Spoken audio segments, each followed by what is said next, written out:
एक बार एक crime reporter अपनी गाड़ी से कहीं जा रहा होता है, लेकिन अचानक उसकी गाड़ी के सामने एक आदमी बेसुध हालत में आकर गिर जाता है।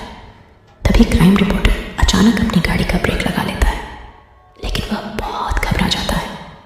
उसे समझ नहीं आता कि इतने सुनसान रास्ते में ये आदमी कहाँ से आया। तभी वह हिम्मत करके गाड़ी से बाहर निकलता है और उस आदमी को उठाता है। तभी वह घबराते हुए रिपोर्टर से बताता है कि कोई उसे जान से मारना चाहता है, इसलिए वह अपनी जान बचाकर भाग रहा था। लेकिन रिपोर्टर को उसकी बात पर भरोसा नहीं होता। फिर भी रिपोर्टर उसे अपनी गाड़ी में बैठाकर हॉस्पिटल के लिए जाने को कहता है, लेकिन वह आदमी पहले पुलिस स्टेशन जाने की बात कहता है। अब रिपोर्टर को थोड़ा उस पर भरोसा होने लगता है, लेकिन अब रिपोर्टर के दिल में यह ख्याल आ जाता है कि क्यों ना यह केस वह सुलझा दे और बाद में पुलिस को इन्फॉर्म करें।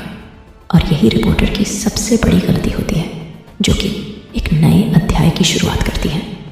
अब तक रिपोर्टर को उस इंसान पर पूरा भरोसा हो चुका होता है और वह उसकी बातों में आ जाता है। वह इंसान एक हॉस्पिटल का नाम बताता है और कहता है वहाँ के एक डॉक्टर को वह जानता है और उसके पास जाने की जिद करता है। तभी रिपोर्टर उसकी बात मानकर उसे वहाँ ले जाता है। हॉस्पिटल पहुंचकर उन्हें पता चलता है कि डॉक्टर तो आज छुट्टी पर है और वह अपने घर में ही होंगे।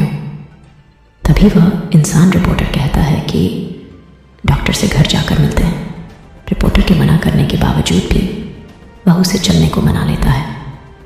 तभी दोनों डॉक्टर के घर के लिए निकल पड़ते हैं और जैसे ही घर पहुंचते हैं तो यह डॉक्टर रिपोर्टर की पहचान का होता है। ये दोनों एक दूसरे को देख करके मुस्कुराते हैं, लेकिन साथ आए हुए इंसान की आंखें लाल हो जाती हैं। उसके अंदर अजीब सा गुस्सा दिखाई देता है। डॉक्टर रिपोर्टर को घर के अंदर बुलाते हैं। डॉक्टर घर में अकेले ही होते हैं और इतनी रात को अचानक इनके आने से डॉक्टर को कुछ अजीब लगता है। फिर भी वह रिपोर्टर से पहले से परिचित होने की वजह से दिमाग पर ज्यादा जोर नहीं देते हैं। तभी रिपोर्टर डॉक्टर को सारी घटना बताते हैं, लेकिन डॉक्टर को फिर भी यह बात समझ नहीं आती कि यह आदमी उन्हें कैसे जानता है जो रिपोर्टर के साथ आया है। तभी वह इंसान डॉक्टर के बारे में कुछ पुरानी बातें बताता है, जिसकी वजह से डॉक्टर को भी यकीन हो जाता है कि वह इंसान सच बोल रहा है। शायद डॉक्टर ही उसे भूल गए होंगे।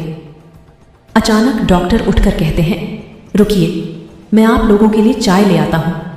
तभी वह आदमी कहता है, आप रहने दीजिए, मैं चाय बना देता हूं, आप मुझे अपने किचन का रास्ता बता दीजिए।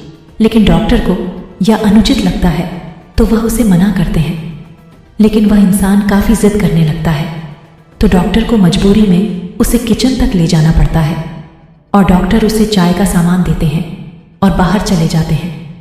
तभी वह आदमी गैस का रेगुलेटर ऑन करके किचन की सारी खिड़कियां बंद कर देता है और थोड़ी देर बाद डॉक्टर को आवाज देता है कि आपका लाइटर नहीं चल रहा।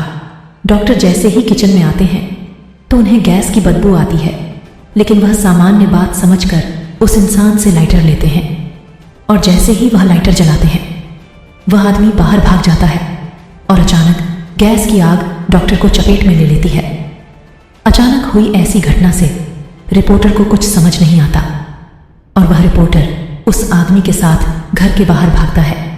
रिपोर्टर यह घटना देखकर जल्दी से पुलिस को इन्फॉर्म करता है और साथ ही साथ फायर ब्रिगेड को भी बुलाता है, लेकिन तब तक बहुत देर हो चुकी होती है।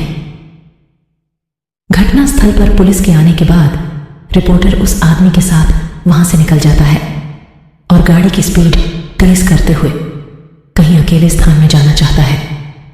दरअसल यह सब देख करके उसका दिमाग घूम चुका था। उसे कुछ समझ नहीं आ रहा था कि यह सब क्या चल रहा है। तभी अचानक बगल में बैठा हुआ आदमी उसकी गाड़ी का स्टीयरिंग व्हील घुमा देता है और गाड़ी रोड के किनारे एक खाई में चली जाती है। गाड़ी का इतना जबरदस्त एक्सीडेंट होने के बाद दोनों की हालत बहुत बुरी हो जाती है। दोनों खून से लथपथ दिखाई देते हैं। रिपोर्टर मूर्छित अवस्था में होकर उस इंसान से पूछता है, तुमने ऐसा क्यों किया? तभी वह इंसान जोर जोर से हंसने लगता है और रिपोर्टर से कहता है, मेरा सोनू सो गया। रिपोर्टर यह सुनकर चकित रह जाता है, क्योंकि इस नाम से तो उसे उसकी प्रेमिका बुलाती थी, जो कुछ सालों पहले गुजर चुकी थी, जिसकी वजह यह रिपोर्टर ही था जिसने उसे अपने प्यार के जाल में फंसाकर उसे गर्भवती कर दिया था। और जब बाद में लड़की ने शादी करने के लिए कहा है तो वह मना करने लगा, लेकिन लड़की की जिद करने के बाद वह शादी के लिए मान गया। लेकिन लड़की को क्या पता कि यह तो केवल उसका दिखावा था और रिपोर्टर की मौत से यह कहानी खत्म हो जाती है।